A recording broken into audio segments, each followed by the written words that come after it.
بسم اللہ الرحمن الرحیم۔ رمضان المبارک میں کام آنے والے ٹوٹکے۔ کباب، کوفتے وغیرہ پہلے سے ہی بنا کر رکھ لیں، کیونکہ یہ سب چیزیں سحری میں بہت زیادہ شوق سے کھائی جاتی ہیں، کیونکہ آج کل تو گیس کی لوڈ شیڈنگ بہت زیادہ ہو گئی ہے، جس کی وجہ سے خواتین کو مشکل کا سامنا کرنا پڑتا ہے۔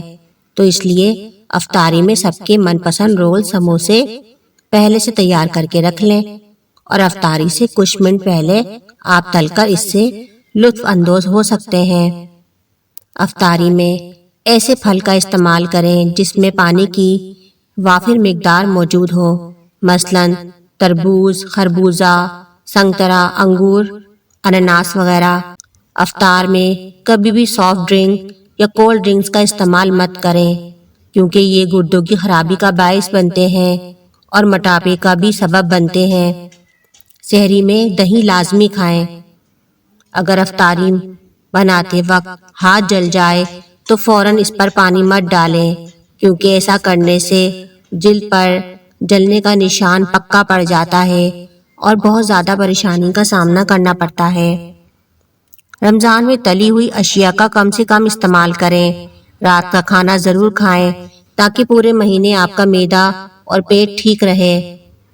پیاز کا پیسٹ پہلے سے بنا کر رکھ لیں اور چھوٹی چھوٹی دودھ کی تھیلیوں میں ڈال دیں۔ جب ضرورت ہو تو پہلے سے نکال کر پانی میں ڈال دیں اور پگھلنے پر استعمال کریں۔ آپ چاہیں تو لیموں کا رس نچوڑ لیں اور تمام لیموں کے رس کو آئس کیوبز کی شکل میں جما کر محفوظ کر لیں، اور جیسے کہ ماہ رمضان بھی ہے تو لیموں کا استعمال ویسے ہی بڑھ جاتا ہے، تو بہتر یہی ہوگا کہ آپ لیموں کا رس اسٹور کر لیں۔ افطاری کی شروعات کھجور سے کریں۔ کھجور آپ کے جسم کو طاقت دیتا ہے۔ روزہ کھولتے ہی پانی کا استعمال فوری نہ کریں، پہلے کچھ کھائیں اور پھر آخر میں پانی پئیں یا شربت پئیں۔ المونیم اور اسٹیل کے برتن چمکانے کے لیے آدھے کپ پانی میں 1 چمچ شیمپو شامل کریں اور اس میں 1 ٹی اسپون ہلدی ڈال دیں اور ان چیزوں کو اچھی طرح سے مکس کر کے رکھ لیں۔ اب اس مکسچر سے برتنوں کو اچھی طرح سے صاف کر لیں۔ کانچ کے برتنوں کو دوبارہ چمکانے کے لیے بھی یہ بہترین ٹپ ہے۔ جوسر بلینڈر سے بدبو دور کرنے کے لیے بلینڈر میں ڈش واش لیکوڈ اور تھوڑا سا پانی ڈال کر چند سیکنڈ چلا دیں اور پھر بلینڈر کو پانی سے دھو لیں۔ چینی کو پہلے سے پیس کر رکھ لیں تاکہ شربت میں حل کرتے وقت زیادہ ٹائم نہ لگے۔ کسی کپڑے پر تیل کا داغ لگ جائے تو فوراً اس کپڑے پر ٹیلکم پاؤڈر ڈال دیں۔ اچھی طرح سے پاؤڈر کو داغ پر پھیلائیں۔ تمام تیل پاؤڈر اپنے اندر جذب کر لے گا اور کپڑے سے تیل کا داغ مکمل طور پر غائب ہو جائے گا۔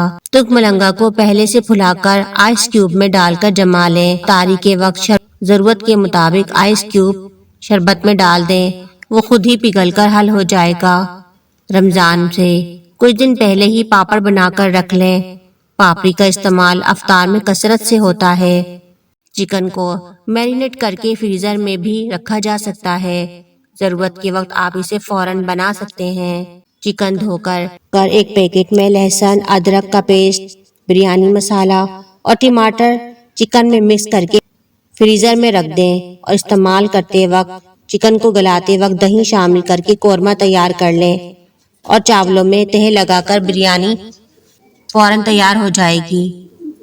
ہرے دھنیا کو پہلے سے صاف کر کے ڈبے میں اسٹور کر لیں۔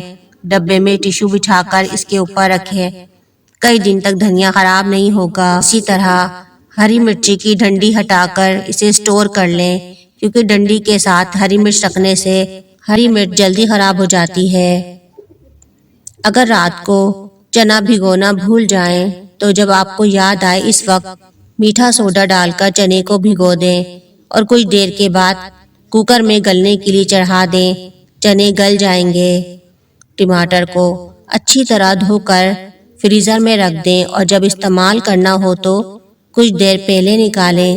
ٹماٹر نرم ہو جائیں تو استعمال کر لیں۔ نہانے والی بالٹی میں نہانے سے پہلے اگر 1 لیموں نچوڑ لیا جائے اور اس لیموں والے پانی سے نہایا جائے تو ہر پسینے کی بدبو جسم سے نہیں آتی۔